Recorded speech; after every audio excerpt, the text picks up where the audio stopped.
Hey YouTube, what is up? This is Off-Centered Potter. Today I was doing some decorating with slips and I thought maybe you'd like to see some of that. I'm going to be using just a porcelain slip today and some mason stains to do a decorating technique. Those of you that are experienced potters, I'm sure, have done this or seen this before, but maybe this is something that a beginner might see and like to use. I think everyone should experience porcelain. Go out and buy a block or a bag of cheap porcelain clay, throw some pieces with it, and keep all of your throw water and leftover slip to use in your workshop. Just be sure you don't contaminate it with other clays while you're using that.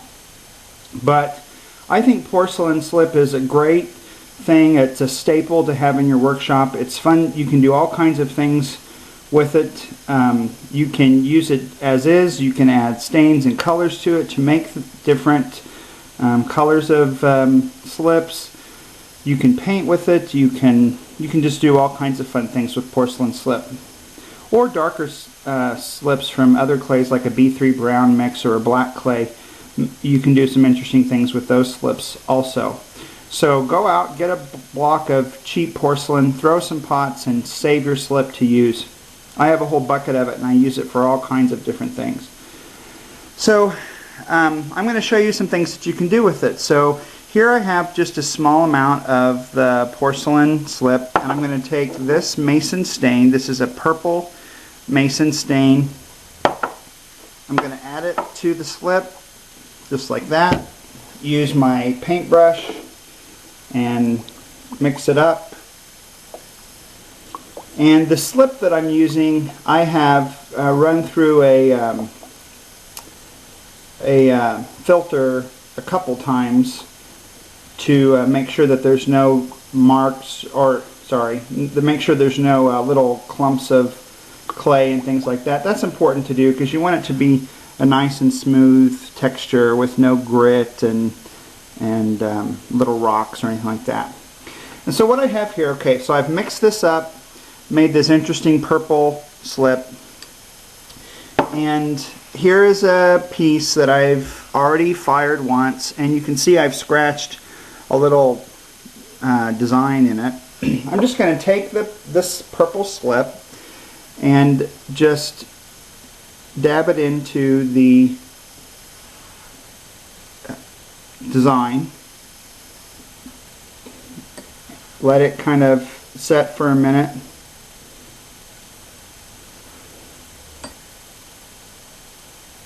And just kind of let it soak.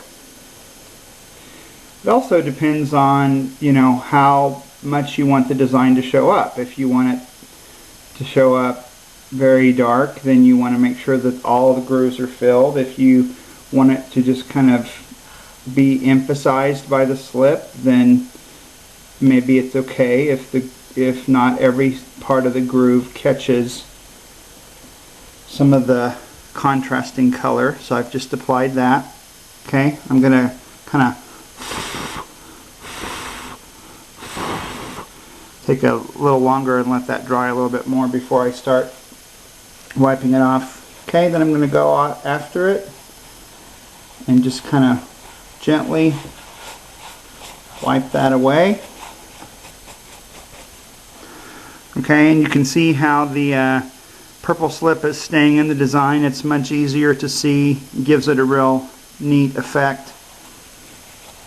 Now you're going to want to go back and clean up, like right around there, some of the areas where it caught into the groove of the piece. But you get the idea. And you can use this almost like an underglaze. You can glaze right on the top of that, and obviously the color will be of the glaze will be influenced by the slip.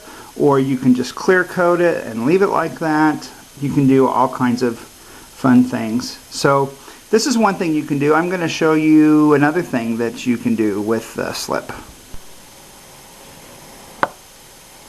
Okay, this is a porcelain bowl that I threw earlier, and I was going to show you, another thing that you can do is using the slip. You can also do some banding. So I'm just putting that on the wheel. And I like this because, one, it's a lot cheaper than the underglazes. Two, it's neat to use it for decorating because you never have the risk of it running in the kiln, getting on the kiln shelf. You know, it stays put because it becomes part of the actual clay body. And this technique isn't anything new. It's something that potters have been doing for a long time. But I just wanted to show you guys some of the things that I do with it. The other thing that you could do, which I don't want to do to this bowl, so I'm not going to on the video, but another thing that you could do is you could paint that slip on there, and then you could take a tool, trying to find one. I guess this will work. You know, you can use like one of these little scraper tool things or carving tool things, whatever those are called. And then while it's still green, you know, you can carve the designs into the places like right here where you have the slip, and so the clay from below will show through. And so that's kind of a way to do in reverse what I just showed you a minute ago. You know, you can actually do it that way. So lots of ideas, and I'm sure there's about a gazillion other things that you can do with porcelain slips or any kind of clay slip. But those are some things that I'm doing in my workshop. Let me see what you're doing in your workshop. Until next time, YouTubers, adios.